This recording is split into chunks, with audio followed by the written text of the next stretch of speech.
You walk into the buffet determined to get your money's worth. You grab pizza, sushi, desserts, and you're already planning a second round. My name is Sauro, and I spend way too much time thinking about how all-you-can-eat buffets always end up making money.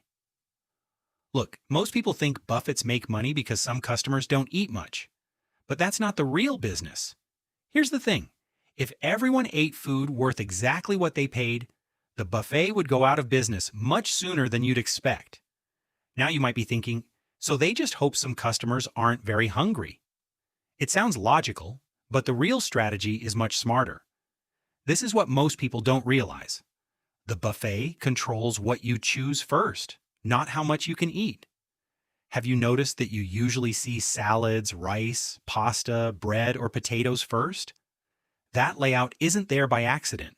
Those foods cost very little, fill you up quickly, and take up space before you ever reach the shrimp or salmon.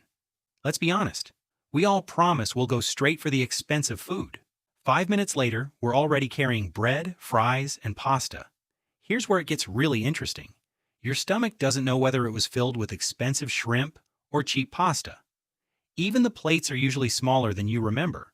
Without realizing it, you end up serving yourself less every trip. The layout matters too. The most expensive food is almost always placed at the very end of the buffet. By the time you reach the steaks or seafood, a good portion of your stomach is already full. And it's not just the food. The music, lighting, and atmosphere make you eat more calmly and without rushing. While you're deciding whether to go back for more steak or try another dessert, time passes, and your hunger starts to fade. The drinks also do their job. Soda, beer, or sparkling water help you feel full much sooner. It's exactly the same psychology Amazon uses when it recommends adding one more item right before checkout. Or Netflix when it automatically starts the next episode before you even decide if you wanted to keep watching. They're not trying to force you to spend more or eat less. They simply make the most profitable choice the easiest one. That's why the buffet doesn't need you to eat less. It only needs you to fill your stomach with the cheapest foods first.